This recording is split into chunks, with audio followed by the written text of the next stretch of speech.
اصول یہ ہے ہمیشہ کہ اگر ایک کام آپ سے جلدی نہیں ہو سکتا تو کبھی بھی غلط طریقہ اختیار کر کے اس کام سے ہمیشہ کے لیے محروم نہ ہو. بعض لوگ کہتے ہیں نا, ہم جب کہتے ہیں کہ پاکستان میں تبدیلی اس طرح آئے گی, کہتے ہیں اس طرح تو 100 سال لگ جائیں گے. ہم کہتے ہیں نا بھائی یونیورسٹیاں بناؤ, جامعۃ الرشید کا ایک موٹیو ہے کہ بھائی دینی مدرسے ایسے ہونے چاہیے کہ 70% دینی تعلیم ہو, 30% دنیاوی, اور یونیورسٹیاں ایسی ہونی چاہیے کہ 70% دنیاوی تعلیم ہو, 30% دینی. جتنے مسٹر نکل رہے ہیں 70% مسٹر ہوں, 30% مولوی بنا دو ان کو, اور جتنے مولوی تیار ہو رہے ہیں 70% مولوی ہوں, 30% کیا بنا دو, مسٹر بنا دو. یہ ان کا ایک نظریہ ہے, صحیح بھی ہو سکتا ہے, غلط بھی ہو سکتا ہے. اگر آپ کو اختلاف ہے تو آپ کہو کہ نہیں ہم دوسرا طریقہ اختیار کریں گے. ان کی ایک رائے ہے. اسی طرح اور بھی دیگر لوگوں کی ایک رائے ہے. تنظیم اسلامی کا اپنا ایک طریقہ کار ہے کہ بھائی ہم اس طرح سے کریں گے. تبلیغ جماعت والوں کا اپنا طریقہ کار ہے. تو بہت سارے طریقے ہیں, سب میں کیا ہے, کسی ایک طریقے پہ اڑ کے یہ کہنا کہ اس کے علاوہ سب غلط ہیں, بھائی یہ اس کی علامت ہے کہ 100% کون غلط ہے آپ. اب جب ان کو کہا جاتا ہے تبلیغ جماعت کا ایک طریقہ ہے, جامعۃ الرشید کا ایک موٹیو ہے, فلانا کا ایک, تو کہتے ہیں ابے اس طرح تو 100 سال لگ جائیں گے پاکستان میں تبدیلی آتے آتے. نہیں یہی بات سمجھ میں. ابے یعنی اس کا مطلب یہ ہوا کہ ابھی یونیورسٹیاں کھلیں گی, پھر ان میں دینی تعلیم ابھی تو کھلیں گی, ایک آدھ کھلی ہے ابھی تک, پہلے وہ رجسٹرڈ ہوں گی, اتنا ٹائم, پھر یوں, اور پھر اس کے بعد وہ پھر بچے, ابھی یہ نسل تو ایسے ہی مر جائے گی, اگلی نسل آئے گی, پھر اگلی نسل میں 70% مولوی, پھر وہ پتہ نہیں ہو کون سی باتیں. بھائی 100 سال لگ جائیں گے اس میں. لہذا یہ طریقہ ٹھیک نہیں ہے. اس کا مطلب ہے کہ اگر کسی کام میں 100 سال لگ رہے ہیں نا, تو جلد بازی میں وہ کام کرو کہ 100 سال میں بھی نہ ہو. پھر یہ بھی ہماری قوم کا ایک مزاج ہے. لوگ کہتے ہیں نبی صلی اللہ علیہ وسلم نے جو طریقہ اختیار کیا تھا نا, 23 سال میں انقلاب آ گیا تھا, لہذا ہم بھی کم سے کم 23 سال میں کیا لائیں گے, انقلاب. او بھائی یہ نہیں ہے. رسول اللہ صلی اللہ علیہ وسلم آخری نبی ہیں, آپ کی ذمہ اللہ نے عمر تھوڑی دی اور آپ کے کام میں بے انتہا برکت رکھی ہے, لیکن آپ صلی اللہ علیہ وسلم کی سیرت میں ہمیں یہ بتا دیا کہ 23 سال میں جو طریقہ کار ہے نا, وہ طریقہ چینج نہیں ہوگا, چاہے 2300 سال لگ جائیں تمہیں. طریقہ میتھڈ یہی ہے. تو نبی کو تو ٹائم تھوڑا دیا گیا, آخری نبی ہے نا, تو آپ نے وہ سارے طریقے اختیار کیے جو اس زمانے کے لحاظ سے سوٹیبل ہو سکتے تھے. اس میں ہمیں یہ بتا دیا گیا کہ طریقہ یہی رہے گا, چاہے نتیجہ 23 سال میں نکلے یا 2300 سال میں نکلے, اس طریقے سے آپ نے ہٹنا نہیں. اور وہ طریقہ کیا ہے, گراؤنڈ ریئلٹی کو دیکھ کر اسباب کی دنیا میں غور کرنا ہے کہ اسباب کی دنیا میں یہ طریقہ کارگر رہے گا یا نہیں رہے گا. اگر اسباب آپ کو اس کی اجازت نہیں دے رہے, اسباب کا مطلب سمجھتے ہیں, دیکھو اللہ نے دنیا کو جوڑ دیا ہے اسباب کے ساتھ. پیاس کیسے بجھے گی آپ کی, پانی پیئیں گے, دعاؤں سے نہیں بجھتی. ایک آدمی کہے مجھے چونکہ بہت پیاس لگ رہی ہے, اب میں کنویں میں, وہ ادھر کنواں ہے, اس تک پہنچنے میں مجھے 6 گھنٹے لگ جائیں گے. یار تو بڑی ٹینشن والا کام ہے یار, اتنی دیر میں تو میں بہت ساری تبلیغ کا کام کر سکتا ہوں, بہت سارے لوگوں کو مسلمان بنا سکتا ہوں. لہذا میں اللہ سے دعا مانگوں گا کہ پانی مجھے ویسے ہی پلا دے, تو پلا دے گا اللہ تعالیٰ؟ اللہ کی عادت یہ ہے کہ نہیں پلائے گا. اللہ کہیں گے جیسے تمیز سے ساری دنیا پانی پیتی ہے نا, تو تجھے بھی پانی, چاہے تو مبلغ ہے, چاہے تو مفتی ہے, چاہے تو بزرگ ہے, چاہے تیرے پاس ٹائم ہے یا نہیں ہے, دنیا کو اللہ نے کس سے جوڑ دیا ہے. اب آپ کہو کہ یار 6 مہینے تو پانی لانے میں لگیں گے, تو میں بیان کس وقت کروں گا, تبلیغ کس وقت کروں گا؟ آپ اس کے مکلف ہی نہیں ہو. آپ مکلف کس کے ہو؟ اسباب کے. آپ کو جانا پڑے گا, ان تمام ضرورتوں کو پورا کرنا پڑے گا, جو ٹائم بچے گا وہ آپ تبلیغ میں لگاؤ گے. سمجھ میں آ رہی ہے بات کہ نہیں آ رہی؟ ہم یہ دیکھتے ہیں کہ رسول اللہ صلی اللہ علیہ وسلم کے دور میں جو معجزے ہوئے ہیں نا, ان معجزوں کو دیکھ رہے ہوتے ہیں. معجزہ اللہ کی طرف سے ہوتا ہے, اس میں پیغمبر کی مرضی بھی شامل حال نہیں ہوتی. پیغمبر کو حکم ہے گراؤنڈ ریئلٹی کو دیکھ کر اسباب کے تانے بانے جوڑ کر آپ نے فیصلہ کرنا ہے. باقی اگر معجزہ دکھانا ہوگا وہ کون دکھائے گا؟ اللہ دکھائے گا. وہ اللہ کی مرضی ہے, وہ اللہ نے کیسے کرنا ہے. جو کام اللہ کا ہے اس میں ہم اپنے آپ کو آزمائش میں ڈال رہے ہیں, ہم اس پہ نظر رکھے ہوئے ہیں. جو اللہ نے ہمارے ذمہ لگایا ہے اس میں ہم دلچسپی نہیں لے رہے. نہیں آ رہی بات میرا خیال ہے سمجھ میں؟ تو دنیا میں اللہ کا اصول ہے, جو کامیابی کے اسباب اختیار کرے گا, چاہے وہ مذہبی کامیابی ہو یا دنیاوی کامیابی ہو, کامیابی اس کو ملے گی جو اسباب اختیار نہیں کرے گا، اس کو کامیابی نہیں ملے گی. یہ اللہ کا بنایا ہوا قانون ہے. جو روٹی کھائے گا اس کا پیٹ بھرے گا، نہیں کھائے گا الٹا لٹک کے دعائیں مانگے، چلے کاٹے جنگلوں میں جا کے اور وقف کر دے اپنے آپ کو، سب کچھ ملے گا، روٹی نہیں ملے گی، مر جائے گا بھوک سے، اور خودکشی کا گناہ بھی ملے گا اس کو. نہیں آ رہی میرے خیال پاس. ہمارے ایک دوست تھے، وہ تبلیغ میں نئے نئے وقت لگا کر آئے نا. اب تبلیغ کے اکابر تو یہ باتیں نہیں سکھاتے، ان پہ مسالہ لگ گیا زیادہ. وہ اب اکابر سے بھی آگے نکل گئے. بعض لوگوں پہ مسالہ زیادہ لگ جاتا ہے، جون پور کے قاضی بن جاتے ہیں. آ کے ہماری مسجد میں بیان کر رہے ہیں کہ تم اگر جو ہے نا اللہ کے راستے میں نکلو گے تو بیوی بچوں کا اللہ خود کفیل ہو جائے گا. یعنی ان کے خرچے پانی کی ضرورت، ان کو خرچہ پانی دینے کی ضرورت نہیں ہے، بس اللہ کے راستے میں نکلو، پیچھے اللہ ان کو خود کھلائے گا، اللہ پہ توکل کرو. ہمارے استاذ بھی وہ تبلیغ میں بہت وقت لگاتے تھے، عالم تھے وہ، انہوں نے پکڑ لیا اس کو بیان کے بعد. انہوں نے بولا اللہ کے بندے کہ یہ تبلیغ کے اکابر کی تعلیمات نہیں ہے. اس طرح کی چند چیزیں لوگ دیکھ کے نا تبلیغ سے بدگمان ہوتے ہیں. تبلیغ سے بدگمان، یہ ایک آدمی ہے نا، یہ اس کو مسالہ جون پور کا قاضی بن گیا ہے، یہ مسالہ زیادہ لگ گیا ہے. یہ تھوڑی کہ تبلیغ والے یہ چیزیں سکھا رہے ہیں. تبلیغ میں جب آپ جاؤ گے تو وہ تو پہلے یہ دیکھتے ہیں یونیورسٹی سے چھٹیاں ہیں یا نہیں ہیں. ہم نے خود ایسے کتنے لڑکے گئے ہیں، وہ بتاتے ہیں کہ انہوں نے ڈرائیور سے ہمیں واپس کیا کہ آپ کی یونیورسٹی کی بھی چھٹی نہیں ہے، پڑھائی آپ کی ہر جگہ ضائع ہو جائے گی، تو آپ جاؤ چھٹیوں میں آنا. وہ تو خود سکھا رہے ہوتے ہیں. لیکن نیچے بعض لوگوں کو مسالہ زیادہ، اس کو مسالہ اتنا لگ گیا، اس نے کہا کہ بھائی بیان میں کہہ رہے کہ بھائی کہ جو ہے نا وہ آپ بیوی بچوں کی پرواہ چھوڑ دو، تبلیغ میں نکلو، کھلائے گا کون؟ اللہ. کیونکہ اللہ پہ توکل کرو گے تو. ہمارے استاذ مفتی بھی تھے، انہوں نے پکڑ لیا اس کو. کہنے لگا خدا، وہ تھے بھی پٹھان، اب ہم وہ بڑے غصے والے نا، ایسی بڑی بڑی آنکھیں نکال کے نا جب کسی کو دیکھتے تھے لوگ ڈر جاتے تھے. ایک دن میں نے ان سے یہاں بیان کروایا، لوگ کہہ رہے ہیں بھائی بہت خطرناک استاد ہیں. وہ نا ان کی آنکھیں بھی بڑی بڑی، اچھا طبیعت میں جوش بھی بہت ان کے، تو ایسے کر کے نا وہ غصے میں انہوں نے بلا لیا اس کو، گڈی میں سائڈ دلاؤ. بیان کے بعد نا شکر ہے بیان میں نہیں روکا اس کو. انہوں نے کہا ادھر آپ. انہوں نے بولا تو نے جو یہ بتایا ہے کہ بیوی بچوں کے حقوق پورے کیے بغیر تبلیغ میں نکل جاؤ، تو تبلیغ میں جائے گا کیا سیکھنے کے لیے؟ اسلام سیکھنے کے لیے جائے گا نا، یا اسلام کی تبلیغ کرنے کے لیے جائے گا؟ تو اسلام تو دو چیزوں کے نام ہے، اللہ کے حقوق اور مخلوق کے حقوق. تو مخلوق میں تو والدین بیوی بچے سب سے پہلے ہیں، انہی کے حقوق کو توڑ کے جائے گا تو سکھائے گا کیا؟ آدھا اسلام تو تو نے کیا کر دیا، ختم کر دیا، بچا کیا ہے؟ نہیں یہ بات سمجھ میں. تو مجھے ان کا اسٹائل بڑا اچھا لگا کہ ایسی ٹو دا پوائنٹ بات کی نا انہوں نے. مفتی تھے نا، تو انہوں نے بات کیا کہ انہوں نے کہا کہ بھائی تو جب جائے گا اسلام سکھانے کے لیے، تو اسلام نام کس چیز کا ہے؟ اللہ کے حقوق، اور آدھا اسلام اللہ کے حقوق، آدھا کس کا؟ مخلوق کے حقوق. تو مخلوق میں ماں باپ، بیوی اور بچے، یہ تو سب سے پہلے ہے نا. تو انہی کے حقوق توڑ کے جب تو تبلیغ میں جائے گا تو آدھا تو اسلام تو نے کیا کر دیا، ختم ہی کر دیا. اب سکھائے گا کیا لوگوں کو؟ انہوں نے کہا یہی چیز تو آپ تبلیغ میں نکلتے ہو سکھانے کے لیے کہ اللہ کے حقوق بھی پورے کرو اور ماں باپ اور بیوی بچوں کے حقوق بھی پورے کرو. تو یہ تو کرنے پڑیں گے، تو فرض عین ہے. سمجھ میں آ رہی ہے بات کہ نہیں آ رہی؟ تو اب اس میں بھی کیا ہوا، اس نے مقصد کو کیا بنا لیا؟ ذریعہ بنا لیا. سوری، ذریعے کو کیا بنا لیا؟ مقصد بنا لیا. اپنی سوچ سے نا کہ جو تبلیغ میں نکلنے ہی کو کیا بنا لیا؟ مقصد بنا لیا. حالانکہ وہ مقصد نہیں ہے، وہ مقصد تک پہنچنے کا ایک ذریعہ ہے. تو اسی اب مقصد تو ہے کہ اللہ کے حقوق بھی پورے ہوں اور مخلوق کے حقوق بھی پورے ہوں. تو مقاصد پہ کبھی سمجھوتا، سمجھ لو، خوب سمجھ لو، کبھی بھی سمجھوتا نہیں ہوتا، ذرائع پہ سمجھوتا ہوتا ہے. ذرائع میں یہ ہے کہ بھئی ابھی یہ ہے کہ بھئی یہ ابھی جیسے ایک آدمی کو پتا ہے کہ کھانے کو گھر میں روٹی نہیں ہے، میں جماعت میں نکلوں گا تو میں راشن پانی کا انتظام نہیں کر سکتا. تو اس وقت کیونکہ ذریعہ ہے نا، تو اس ذریعے کو کیا کیا جائے گا؟ قربان. ذریعے کو قربان کیا جائے گا. اور تبلیغ کے اکابر بھی یہی کہتے ہیں. بھائی وہ پوچھتے ہیں کہ کیا گھر میں کیا انتظام کر کے جا رہے ہو، کتنے پیسے چھوڑ کے جا رہے ہو؟ اگر کہ کچھ بھی نہیں چھوڑ کے جا رہا تو وہ کہیں گے بھائی پھر وہ جانے نہیں دیتے. وہ کہہ رہے ہیں پہلے انتظام تو کرو نا، گھر میں کھانے پینے کا انتظام کرو. تو اسی طرح خوب اچھی طرح سمجھ لو، بات سے بات چلتی ہے، میرا اصل بیان ہی رہ جاتا ہے، لیکن یہ ساری باتیں کام کی ہوتی ہیں نا. ہم نے کیا ہم نے وہی بات ہے نا، مقصد کو دیکھنا ہے نا، ذریعے کو تھوڑی دیکھنا ہے یار. جو مقصد ہے نا وہ تو یہی ہے کہ دین کی نالج آئے اور عمل کی توفیق ملے نا. تو وہی ہے نا، کانسیپٹ کلیئر ہوں بہت ساری چیزوں میں.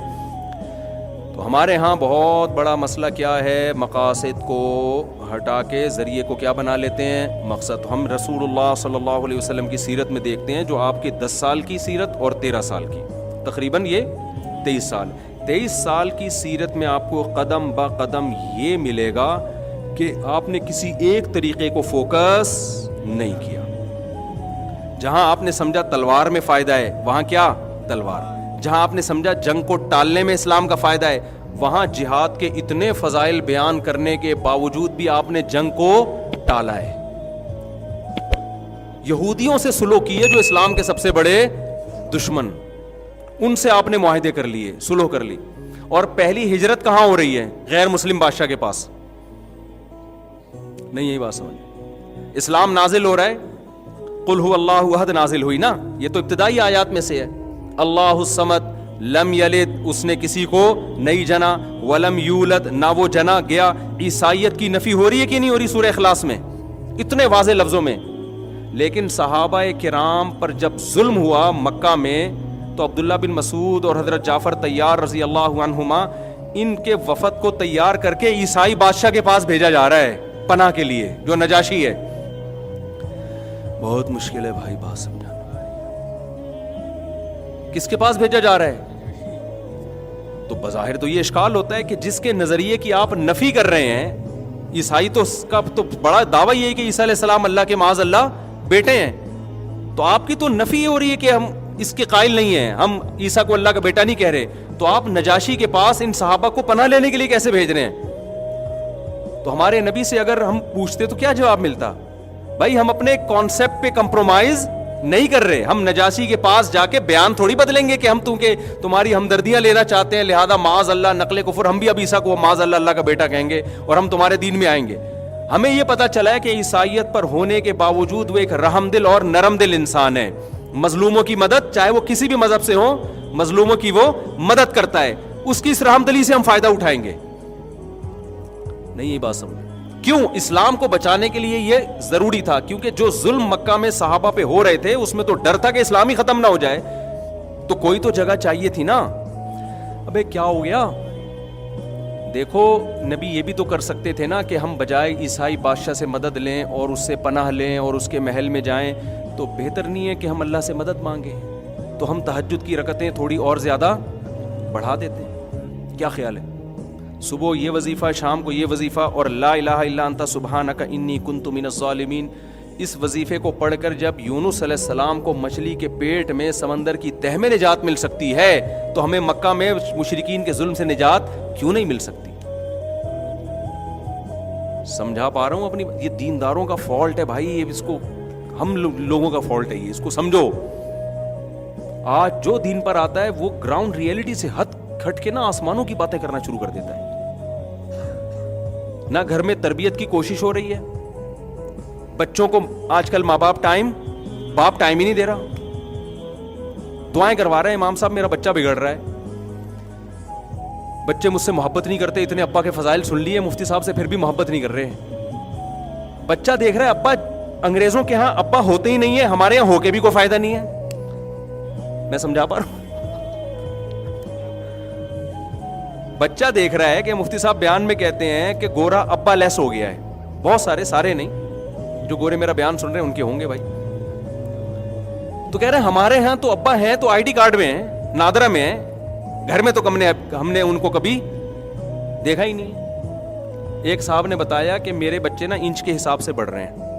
میں نے کہا کیا مطلب؟ سب کے بچے ایسے ہی بڑھتے ہیں؟ کہتے ہیں نہیں، میں صبح جلدی آفس سے نکلتا ہوں وہ سو رہے ہوتے ہیں، اور جب میں رات کو لیٹ نائٹ پہنچتا ہوں تو بھی سو چکے ہوتے ہیں. تو میں روزانہ ان کو بس ایسے دیکھ رہا ہوں، اب اتنے بڑے ہو گئے. پچھلے سال دیکھا تھا تو اتنے تھے بستر پہ، اب ایک سال میں اتنے، بس اس سے زیادہ میرا بچوں سے تعلق نہیں. وہ اسٹاک ایکسچینج میں تھے وہ صاحب، سارا دن نا وہ نہیں شیئرز کا بزنس چلتا ہے، وہ تو دماغ کا دہی بن جاتا ہے. آپ کبھی اسٹاک ایکسچینج میں جاؤ نا، سارا دن وہ اتنے بھاؤ پہ بند ہوا اور شیئر اتنے پہ بند ہوا اور فلانی کمپنی کے اتنے. ہمارے بھائی اسٹاک ایکسچینج میں جاب کرتے ہیں، انہوں نے بتایا کہ میں نے بہت سے لوگوں کو باولا ہوتے ہوئے دیکھا ہے. اسٹاک ایکسچینج والے ناراض نہ ہو، سارے باولے نہیں ہوتے، یعنی کچھ لوگ اتنا پڑھتے ہیں نا، اتنے کروڑ کے. ایک صاحب کا تو پتہ چلا کہ وہ رات کو سوتے ہیں تو اتنے کروڑ کے وہ منہ سے بیچارے کے یہی نکل رہا ہوتا ہے، اتنے کروڑ کے یہ ہو گئے اتنے. انسان جو چیز سارا دن چلاتا ہے نا، یہ میں ٹاپک سے ہٹ نہ جاؤں، یہ بس واقعہ سنا دوں، دلچسپ واقعہ ہے. تو جب وہ لاشعور کی کیفیت میں ہوتا ہے تو وہی چیز آتی ہے زبان پہ. ابھی سعودی عرب میں ایک بوڑھے آدمی کی ویڈیو آئی ہے, وہ موت کے وقت نا ایسے وضو کا وہ کر رہے ہیں جیسے ہم وضو نہیں کرتے, تو مرتے ہوئے ان کی ویڈیو آئی کہ ایسے وضو, ساری زندگی نماز کی پابندی کی, وضو کیا, تو موت کے وقت بھی کیا ہے وضو. یہ اچھی موت ہے. ہماری والدہ کی اللہ تعالیٰ مغفرت فرمائے, سورہ یاسین بہت پڑھا کرتی تھی, تو 1 سال 1.5-2 سال تک ان کا دماغ بالکل معاف ہو گیا تھا, شعور ختم ہو گیا تھا نا. لیکن کیا ہے کہ ہمارے بھائی صاحب جب سورہ یاسین پڑھ رہے ہوتے تھے نا, تو ان کے لاشعوری طور پر آیت کا اگلا حصہ ان کی زبان سے جاری ہو جاتا تھا, کیونکہ بہت تلاوت کی نا, تو لاشعوری طور پر. تو زندگی میں انسان نے جو اعمال کیے ہوتے ہیں نا, آخری وقت میں وہ آ رہے ہوتے ہیں. آج ایک جامعہ میں ایک طالب علم میں پتہ نہیں کسی کا واقعہ سنایا کہ وہ جو ہے جب کوئی کسی کی پتہ نہیں موت کا وہ وقت بتا رہے تھے, کیا الٹی باتیں جو اس کے دماغ میں بھری وہی باتیں الٹی کرتے ہوئے دنیا سے چلا گیا. لوگ اس کو کہہ رہے ہیں بھائی تو کلمہ پڑھ لے, تو کچھ وہ کہ نہیں جی. ایک تو میں اپنا دلچسپ واقعہ سناتا ہوں. ہمارے ایک اچھا جو آدمی شراب پیتا ہے نا, وہ بھی بالکل صحیح باتیں شروع کر دیتا ہے. اس پر تو میرے پاس ایک اتنا خاندانی واقعہ میں سناؤں آپ حیران ہو جائیں, لیکن وہ اس سے ایک فرقہ وہ جو ہے نا فرقواریت کی آگ لگنے کا, قوم پرستی کی آگ لگنے کا خطرہ ہے. اس کا ایک لیڈر تھا جو جس کی وہ ہر وقت تعریفیں کرتا تھا کرنا. ایک دن وہ شراب پی کے نکلا ہوا, تو اپنے لیڈر کو دبا کے گالیاں دے رہا ہے. ہم نے کہا آج کیا ہو گیا, آپ تو اس کی بڑی تعریفیں کہہ رہے ہیں, ہم نے قبر میں جانا ہے, اللہ کو جواب دینا ہے, سب کو پتہ ہے کون ٹھیک ہے کون غلط ہے, ہم تو مفاد ہے ہمارا, اس لیے ہم نے اس سے تعلق رکھا ہوا ہے. پی ہوئی تھی اس نے نا, پیا ہوا آدمی سے پینے کا ایک نقصان یہ بھی ہے, صحیح بتانا شروع کر دیتا ہے. جو میاں اپنی بیویوں کی بہت تعریفیں کرتے ہیں نا, میں ان خواتین سے کہتا ہوں کبھی پی کے آیا ہو نا, پھر دیکھو کیا کہہ رہے ہیں, وہ صحیح سے نکل رہا ہوگا. اور اگر آپ یہ دیکھنا چاہتے ہو نا آپ کی بیوی کے سچی مچی میں آپ کے بارے میں اس کے دل میں کیا, پلاؤ تھوڑی سی, پلا نہیں دینا, مذاق کر رہا ہوں, پھر دیکھو کیا نکلتا ہے. شراب میں نا آدمی صحیح باتیں کر رہا ہوتا ہے بعض دفعہ. تو ہمارے ایک دوست تھے, میں 2005 کی بات ہے, میں دوسری شادی پر بہت بات کرتا تھا نا, اس وقت تو بہت زیادہ تھا اس میں, کیونکہ میری مخالفت بہت ہو رہی تھی. ہر سطح پہ لوگ کہتے تھے, بعض دیندار لوگ بھی, بعض اہل علم بھی مخالفت کرتے تھے کہ بھئی یہ صحیح کام نہیں ہے, غلط ہے, سوسائٹی اس کو قبول نہیں کرے گی. میں کہتا یار اتنی عورتیں کہاں جائیں گی, ان کو کیا کریں, جو بیوہ طلاق یافتہ. اتنی میری ڈیبیٹ ہوتی تھی کہ ساری رات بعض دفعہ بحث میں گزرتی تھی. اب تو پھر بھی لوگوں نے کچھ نہ کچھ ذہنی طور پر اس کو ایکسیپٹ کر لیا. پہلے تو کوئی سنتا نہیں تھا. اب کیا ہوتا کہ سبق میں بھی نا, جس دن جیسے ہمارا سبق جلدی ختم ہو گیا, ٹائم ملا, تو طلبہ کو میں موٹیویٹ کرتا تھا, تعدد زوجات سمجھاتا تھا. ایک طالب علم کو مسئلہ زیادہ لگ گیا, حقیقت. اچھا میں طلبہ سے مزاح بھی کرتا تھا, وہ طالب علم بھی گول مٹول سا نا, منہ بھی اس کا گول سا اور باڈی بھی گول سی, تو میں نے اس کا نام انڈا موڑ رکھ دیا تھا. وہ ناراض نہیں ہوتا تھا, وہ استاذوں کے ایسے مذاق سے طلبہ نہیں ناراض ہوتے. میں نے کہا تم بالکل انڈا موڑے جیسے لگ رہے ہو. طلبہ کو میں نے بولا ہوا تھا اس کو آپ کو انڈا موڑ کہنے کی اجازت نہیں ہے. تو ایک دن کیا ہوا, اس کو بہت تیز بخار ہو گیا, بخار اس کے دماغ پہ چڑھ گیا. طلبہ نے بتایا کہ اس کی طبیعت بہت خراب ہے. جامعہ والوں نے ایمبولینس منگوائی. جتنی دیر میں ایمبولینس آ رہی تھی تو میں اس کے پاس جا کے بیٹھ گیا. ایمبولینس آ رہی ہے اس کو ہاسپٹل لے جانے کے لیے, میں اس کے پاس بیٹھ گیا. مجھے دیکھتے کہتے اب دماغ اس کا کام نہیں کر رہا نا بخار کی وجہ سے, بہکی اوٹ پٹانگ باتیں کر رہا ہے. ان اوٹ پٹانگ باتوں میں کیا کر رہا ہے, جیسے ہی میں آیا نا, استاد جی خدا کی قسم پکا وعدہ میں 4 شادیاں کروں گا. ہاتھ پاؤں مڑ رہے ہیں, ٹیڑھے ہو رہے ہیں نا, عجیب سا. وہ بچ گیا بعد میں, اللہ کا شکر ہے, نارمل ہو گیا. اچھا اس کو یاد بھی نہیں کیا کہا. میں نے اس کو کہا یار تم یہ مرتے ہوئے کیا باتیں کر رہے تھے, یار مجھے تو کچھ یاد نہیں. تو باتیں کیا کر رہے ہیں, استاد جی اللہ کی قسم میرا پکا وعدہ میں 4 شادی. اب مجھے شرم آ رہی ہے, میں نے کہا لوگ کیا کہیں گے یار, اور ہمارے ٹیچرز کو پتا چل گیا, بولیں گے یار تو کیا موت کے وقت کلمہ پڑھوا اس کو, یار تو یہ کیا سکھایا اس نے سبق میں تو نے. مجھے اتنی شرم آ رہی, میں نے کہا مجھے کیوں کہہ رہے 4 شادیاں کروں گا یار, اس کو بول. تو ہے نا ہاتھ پاؤں ٹیڑھے ہو رہے ہیں, منہ بھی ٹیڑھا ہو رہا ہے, اور کہہ رہے بس میں انشاءاللہ 4 کروں گا, اور بار بار یہ جملہ دہرا رہا ہے. میں نے کہا بھائی میں یہاں سے جا رہا ہوں, کوئی ریکارڈ کر کے ڈال دے گا تو بولیں گے پتہ نہیں یہ اس کے جو مریدین نا مرتے ہوئے بھی, پتہ چلا قبر میں جا کے فرشتے حساب و کتاب کر رہے ہیں, تو وہاں بھی یہی بات بول رہا ہے. تو میں نے کہا بھائی اس کے دماغ میں کیا ہو گیا ہے, پاگل ہو گیا یہ. سٹ گیا تھوڑا سا, اس کو سیٹ کرنے کی ضرورت ہے. خیر وہ ایمبولینس آئی, وہ جب ٹھیک ٹھاک ہوا نا تو پھر میں اس کو بول رہا ہوں, میں نے کہا یار تو کیا باتیں کر رہا تھا مرتے ہوئے, تمہیں تو زیادہ کہہ رہے, میں نے تو کوئی ایسی بات نہیں کی, میں نے تو کوئی ایسی بات. تو اس سے ایک بات تو پتہ چلتی ہے کہ جب انسان کی کھوپڑی کام نہیں کرتی نا تو بعض دفعہ بہت زیادہ کام کر رہی ہوتی ہے, صحیح ہے نا. جو کھوپڑی میں ہوتا ہے نا وہ سچی مچی میں باہر نکلنا شروع ہو جاتا ہے. تو یہ بہت خطرناک صورت حال ہے, ایسا نہ ہو کہ سب بتا دو. تو اس لیے کام ہی آدمی کوشش کرے نا اچھے کرے, تاکہ جب مینٹل آؤٹ کھوپڑی آؤٹ ہو تو وہی نکلے جو عام حالات میں بھی جو کہتا رہتا ہے. لیکن اس میں یہ بھی سمجھ لو کہ کسی سے بدگمان ہونے کی اجازت نہیں ہے. کسی کی کھوپڑی آؤٹ ہوئی اور الٹی الٹی باتیں کر دی تو آپ یہ نہ کوئی کام ہی الٹے الٹے کر رہے ہوگا تو الٹی الٹی, بعض دفعہ ویسے بھی ہو سکتا ہے.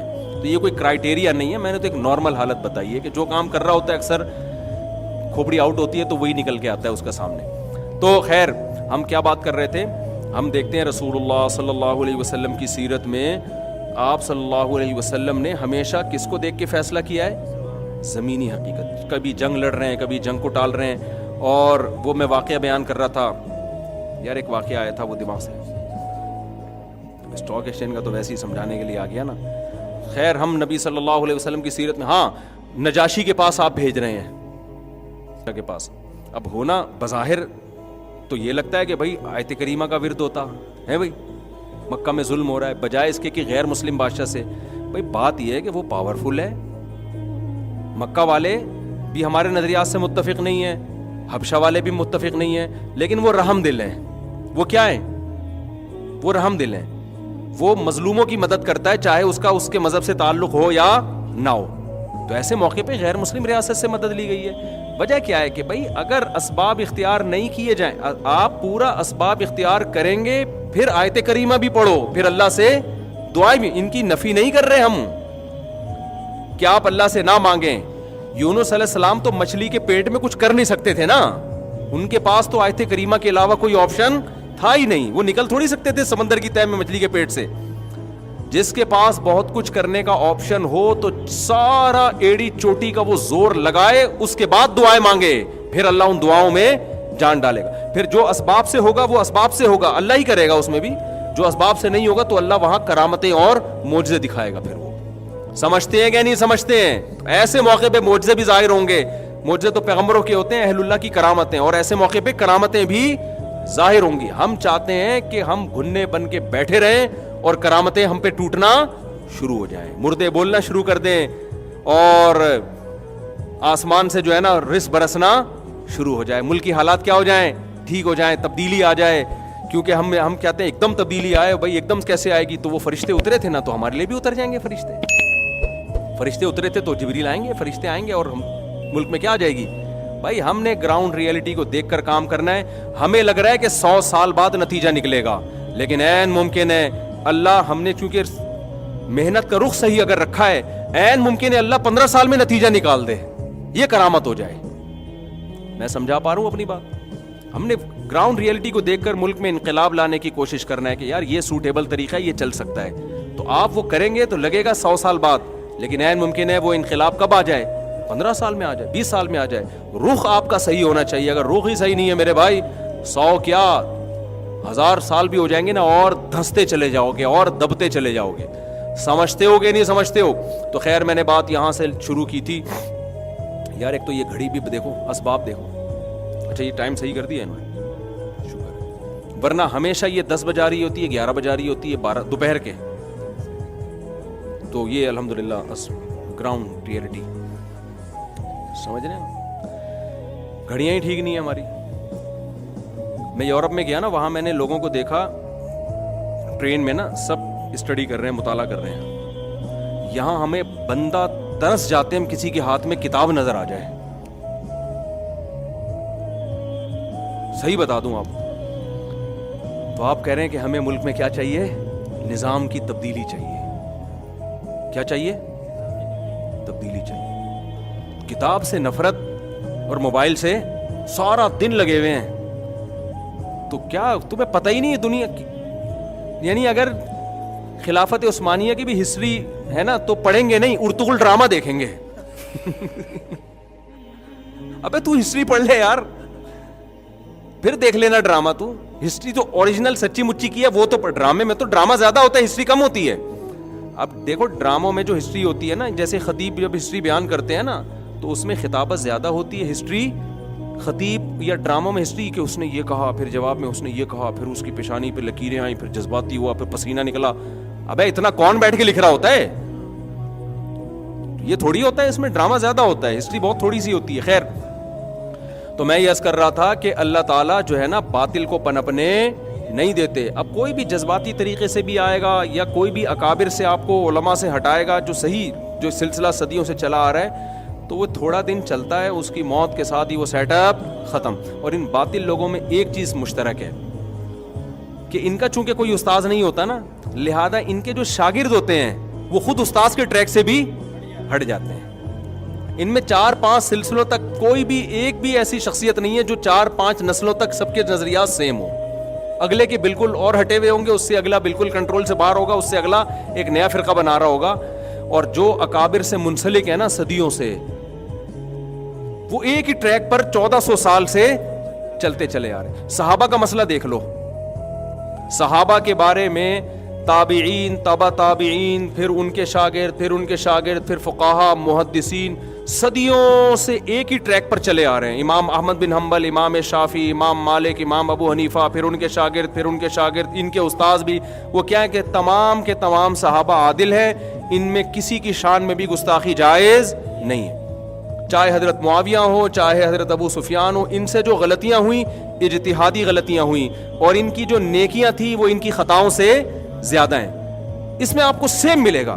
لیکن جو اس کے خلاف نظریے کے گئے ہیں نا, ایک نے ایک نظریہ پیش کیا, دوسرے نے آ کے اس کی نفی کر کے دوسرا پیش کیا, تیسرے نے آ کے کسی صحابی کا دفاع کیا, دوسرے کا سے اختلاف کیا, دوسرے پہ طنز کیا, کسی نے ایسا آپ کو اختلاف ملے گا. اور سب یہ کہیں گے کہ ہم دلائل کو مانتے ہیں, ہم شخصیت پرستی کے قائل نہیں ہیں. بھائی تم سب اگر دلیل سے بات کر رہے ہو, دلائل کو, تو پھر سب کا ایک رائے پہ جمع کیوں نہیں ہوتے تم؟ اس کا مطلب یہ تمہاری رائے ہے, یہ دلیل نہیں. اگر اتنی مضبوط دلیل ہوتی نا تو ایک پہ جمع ہو جاتے آپ. تو دلیل ایسی ہے جو قابل بحث ہے, تبھی تو اس میں اگلا آ کے بحث کر کے اس کو غلط قرار دے رہا ہے. العقیدۃ الطحاویہ امام طحاوی نے لکھی. امام طحاوی نا تقریباً میرا خیال ہے 3 صدی ہجری کے عالم ہیں, 3 یا 2 کے اینڈ میں. انہوں نے عقیدہ کی کتاب لکھی نا, اس میں یہ بات توحید سے متعلق عقیدہ, رسالت سے متعلق, تقدیر سے متعلق, اس میں یہ بھی کہ صحابہ کرام کو ہم کیا سمجھتے ہیں, عادل سمجھتے ہیں. کسی کی شان میں بھی ہم جو ان کے یعنی مفہوم بیان کر رہا ہوں میں اپنے الفاظ میں, اس میں طنز کو ہم جائز نہیں سمجھتے. وہ کتاب چونکہ تمام اہل سنت والجماعت کا وہی عقیدہ, یہ خود تو حنفی تھے لیکن وہ عقیدہ جو انہوں نے لکھا وہ تو تمام اہل سنت والجماعت کا تھا, شوافع, تو ساری دنیا میں وہ کتاب پڑھائی گئی. اس کو اہل حدیثوں نے, آج کل اہل حدیث بھی پڑھاتے ہیں, سلفی لوگ بھی پڑھاتے ہیں, حنفی بھی, مالکی بھی, شافعی بھی, حنبلی بھی, سارے پڑھا رہے ہیں, کسی کا اس میں اختلاف نہیں ہوا. اب آپ دیکھو ایک چیز ایسی ہے جو 1200 سال سے اتفاقی چلی آ رہی ہو, حالانکہ ان 1200 سال میں کتنے بڑے بڑے علامے پیدا ہوئے کہ نہیں ہوئے, کسی نے اس پر اعتراض نہیں کیا کہ یہ صحابہ والا معاملہ ٹھیک نہیں ہے. اس کے بعد چند لوگ اگر آئیں وہ 15ویں صدی میں ہوں اور وہ عالم بھی نہ ہوں, وہ پھر حضرت معاویہ پہ طنز کرنا شروع کر دیں, فلانے پہ طنز کرنا شروع کر دیں, تو یا تو یہ پوری دنیا کے علماء, جس میں ترکی بھی تھا, سعودی عرب بھی ہے, جس میں مراکش بھی ہے, مشرقی دنیا بھی, مغربی دنیا بھی, شمالی مسلمان بھی, جنوب کے مسلمان بھی, یا تو یہ معاذ اللہ سارے کے سارے غلط تھے اور یہ ایک آدمی صحیح ہے. اور آسان کیا ہے بھئی, ایک آدمی غلط ہے یا 2-4 آدمی غلط ہیں, باقی سارے کیا ہیں صحیح. تو یہ جو 2-4 آدمی دلائل دے رہے ہیں, یہ دلائل میں آپ کو کنفیوز کر رہے ہیں. دلائل کے تانے بانے جو ملا رہے ہیں وہ صحیح تانے بانے نہیں ملا رہے. اگر آپ کسی کے پیچھے پڑ جاؤ نا ہاتھ دھو کے, تو آپ اچھے اچھے لوگوں کو بدنام بھی کر سکتے ہو, اور اگر آپ کسی کی عقیدت میں اندھے ہو جاؤ تو برے برے لوگوں کو اچھا بھی قرار دے سکتے ہو. حضرت عثمان رضی اللہ تعالی عنہ وہ صحابی ہیں کہ غزوہ احد میں جب شکست ہوئی نا تو بہت سارے صحابہ غزوہ احد میں فرار ہوئے تھے, تو اس میں حضرت عثمان بھی تھے. صحابہ کرام نے قرآن نے تنبیہ کی سب کو, پھر قرآن نے کیا کہا, اللہ نے معاف کر دیا. پھر صحابہ سے یہ غلطی ہوئی, اتنا بڑا حملہ اچانک ہوا ہے تو یہ نیچرل ہے راہ فرار اختیار کرنا. یہ قدرتی طور پہ ہو سکتا ہے, چند صحابہ نبی کے ساتھ رہے, لیکن بڑے بڑے صحابہ کے قدم اکھڑ گئے. پھر جب قدم اکھڑے ہیں تو پھر کیا ہوا کہ جی حضرت خالد بن ولید جو بعد میں مسلمان, ان کا پتہ چلا کہ ان کے قدم اکھڑ گئے, تو انہوں نے کہا ہم دوبارہ حملہ کرتے ہیں. تو یہ جو شکست کھا کے بیٹھے ہوئے تھے زخموں سے چور, ان کو جب پتہ چلا تو اب انہوں نے دوبارہ حملہ کرنے کی تیاری شروع کر دی. اب فرار اختیار نہیں کیا. تو کتنی بڑی نیکی ہے کہ نہیں. تو ایک اگر غلطی ہوئی, اس سے بڑی نیکی کر کے اس غلطی کی تلافی ہو گئی کہ نہیں ہو گئی؟ بولو نا, کیا ہو گیا؟ اگر ایک غلطی ہوئی ہے تبھی تو قرآن نے پھر ان کی تعریفیں کی کہ الذین قال لهم الناس ان الناس قد جمعوا لكم فاخشوهم فزادهم ایمانا, کہ لوگوں نے ان زخموں سے چور لوگوں کو آ کے کہا کہ اب لوگ تمہارے لیے خلاف دوبارہ اکٹھے ہو رہے ہیں. تو اب ان کو کیا ہوا کہ بجائے بزدلی کے ان کا ایمان اور بڑھ گیا. یعنی وقتی طور پر ایک خوف طاری ہوا تھا, فرار اختیار کیا, لیکن اب زخموں سے چور دوبارہ کھڑے ہو گئے. تو قرآن نے اب ان کی تعریف کی صحابہ کرام کی. لیکن جو صحابہ کے خلاف ہے نا, وہ اس پہلو کو آج تک اچھالتے رہتے ہیں کہ چند وہ فلاں فلاں تو نہیں بھاگے تھے, یہ لوگ معاذ اللہ بھاگ گئے تھے. تو آپ بتاؤ یہ طبیعت کے فاسد ہونے کی علامت ہوگی کہ نہیں ہوگی؟ حضرت عبداللہ بن عمر سے خارجی نے کہا کہ عثمان تو معاذ اللہ ان لوگوں میں سے تھے جو غزوہ احد میں بھاگ گئے تھے.